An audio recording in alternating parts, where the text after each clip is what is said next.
Hi guys, Dr. Mel. We're doing universal gravitation, which is actually the fourth law of Newton. We've done complex solutions of questions in another clip. We're continuing with that now, just so that you are sure that you can do these questions in an exam. Newton's universal law of gravitation says F, which is the gravitational force, is the proportion of the product of the masses. Remember, it's directly proportional to the product, so I multiply the two masses, m1 times m2. And remember, they've got to be in kilograms. Secondly, the distance will be inversely proportional. Nearer to each other, greater the force. Further away, decrease in force to the square of the distance between their centers. So it's r squared. And bear in mind that you've got g, which is the universal constant. Remember, you've got g as 6.7 times 10 to the minus 11. The equation as well as the value of g will be on your information sheet. So have your information sheet with you. Do the examples with me like you're going to do it in the exams. It's important to practice. The more you practice, the better you get and the faster you'll see the relationships between the questions. It's measured in newtons, so the unit of F will be newtons. And remember, you don't have to be in contact with Earth so that it attracts you, because it works on a distance and it's always attraction. If you let a ball drop, it will be attracted to the Earth. Remember to draw your diagrams. You've got masses.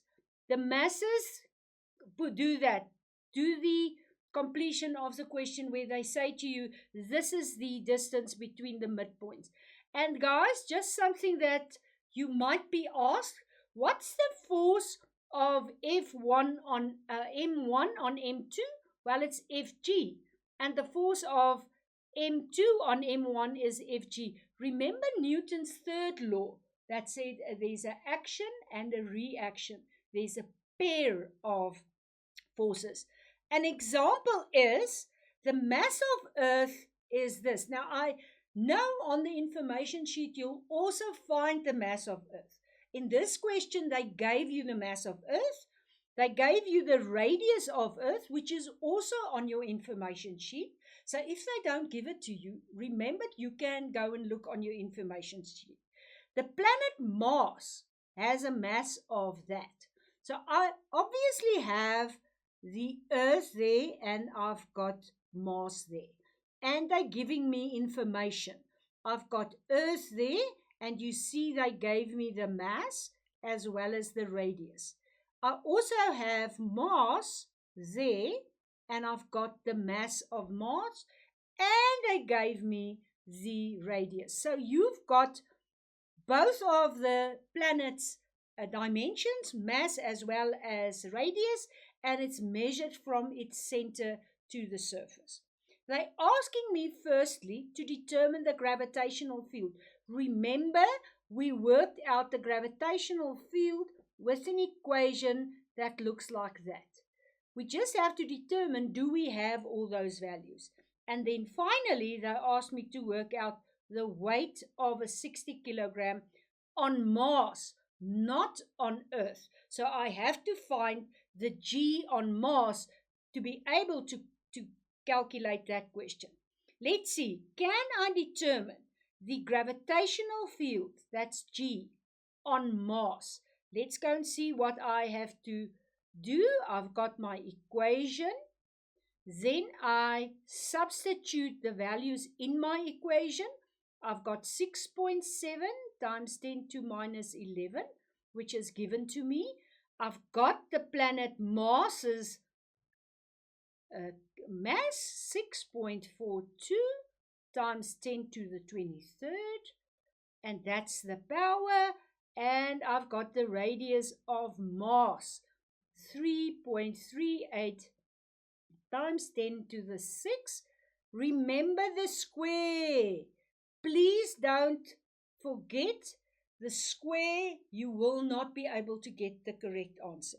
Now let's quickly put this into our calculators. 6.7 times 10 to the minus 11 times 6.42 to the power of 10 to 23 divided by 3.38 times 10 to the 6 square.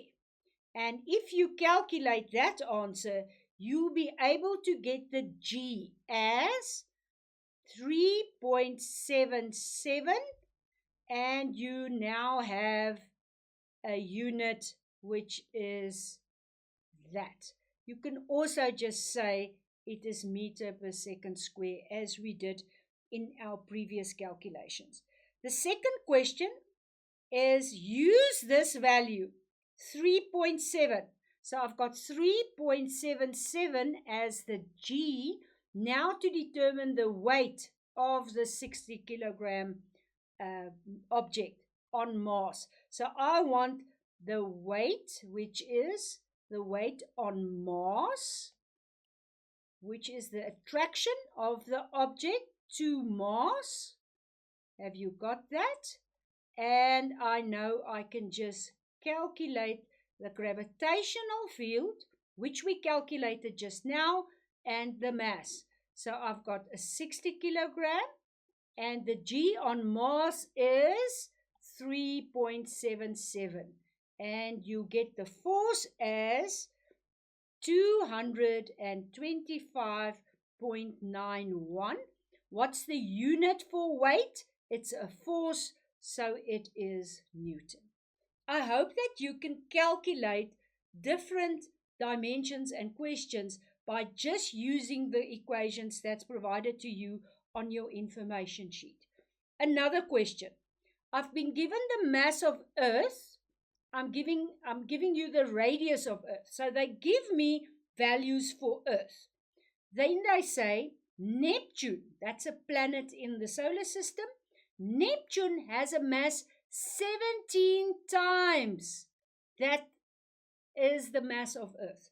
So if I have the mass of Earth as m, Neptune will have a mass of 17m.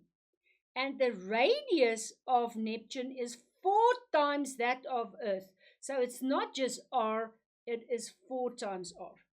How many times stronger would the acceleration of gravity be on this new surface? Now we go and have a look at our equation. So we've got an equation, G is equal to, can you remember, the universal gravitation constant times the mass over the r square. I just go and substitute the values into that equation. They said to me, I've got a mass that's 17 times that of Earth, and I've got a radius which is 4 times that of Earth. And now, as we did in the previous section, we said we've got 6.7 times 10 to minus 11 over r square, and that times m. So I could just say it is G. This is G. And here I added, let's see the two quantities that I added. I added 17 because that was 17 times greater. And here I added 4. And remember, it is square. So what's the answer? This GMR square was G, and I now have 17 over 16 for square. So my answer will be 1.063 times stronger. Let's just quickly have a look at the question. How many times stronger would the acceleration of gravity be? And we now find the answer as 1.063 stronger. Have you got the answer for the acceleration? Yes, and it is greater, so it is stronger where you work with Neptune. Right, this was just another question that can be posed to you. You always have to be able to know the definitions. You'll have to be able to define Newton's universal gravitation. And I'm quickly going to give you some pointers. The gravitational force will be directly proportional to the product of the masses. And it will be inversely proportional to the square of the distance between the midpoints. And then finally, you'll have to be able to do calculations. Make sure that you've got the right units. Make sure that you're working out the newtons. This has to be in kilograms, otherwise you can't work with the constant, and this need to be in meter. And use the G given to you on the information sheet. I hope you enjoy calculations with gravitation and have a look at all the work that we've done, because this will be a question in the exam. Bye-bye.